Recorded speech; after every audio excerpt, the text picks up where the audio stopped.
Shaun Foxcroft is a man with a mission. His goal is to raise £1 million for Pendleside Hospice through his campaign, the Pendleside Warriors, and he is looking for volunteers to help him.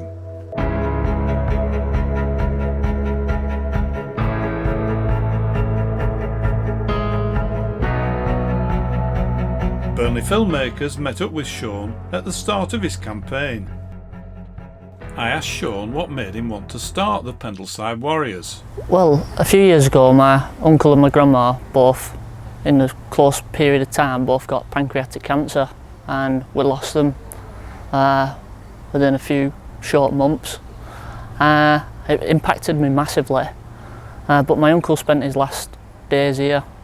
He was in a lot of pain, and without the support of Pendleside Hospice, to think of him suffering at home, it'd have just been horrible. So bearing that in mind, when COVID came along and the article went out saying that they're going to be short £1 million, I got upset, and instead of like it affecting me in a negative, I just let it inspire me. And what can I do about it? Yeah, and I just thought, what's the toughest thing that I could possibly do? And that's where the Dragon's Back race came in. The Dragon's Back is the world's toughest mountain race.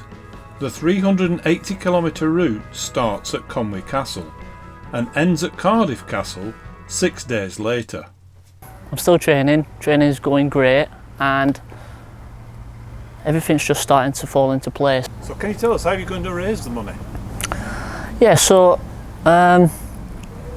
initially I thought, right, I'll sign up to Dragon's Back and I'll go around asking businesses and friends and get it in the paper and donate to me personally. And then I thought, £1 million is near impossible for one person to just raise. So I thought I need to get an army of fundraisers, and that's where the Pendleside Warriors came in, because I just thought, if I can find warriors to band together and all get out fundraising, then the £1 million is not that unachievable. The Chief Executive of Pendleside Hospice is Helen McVeigh. I asked Helen how the coronavirus pandemic had affected the hospice's finances and how volunteers like Shaun can help. It's really challenging. We were predicting £1 million deficit when we started the pandemic, and that was our shops closing, our fundraising events stopping. But then we did get some support from the government and things as well. So we've had a better year than we thought, but equally what we think is that the pandemic's not over. We've got another 12 months, 2 years of this uncertainty, you know, thinking, can we run an event, can't we run an event, can we? People sort of being restricted on how they can fundraise and things. So I think it's very difficult to put a figure to it at the moment, because we don't know the longer term effects of the pandemic. And we think it will continue and have that impact as much longer and money. So therefore, any support that anybody can give us is really, really needed.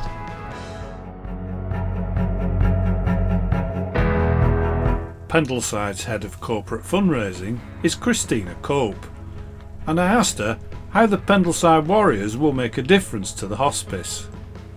So many people helping Shaun with the Pendleside Warriors will be amazing, because collectively he hopes to raise £1 million. So that shared between a lot of people would really help the hospice, and you know, we need all the funds we can get to carry on caring for local people.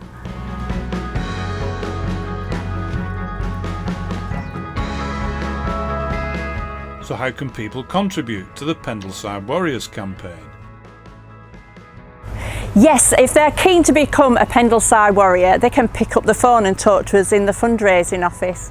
We have a Just Giving page that's been specially made for the Pendle Warriors, and if you're doing something, you can do something like a bake sale, a raffle, or you can do a big marathon, anything at all, but you can pop the money onto that. And we really encourage people to get behind Shaun and do the Pendleside Warriors and become a Pendleside Warrior!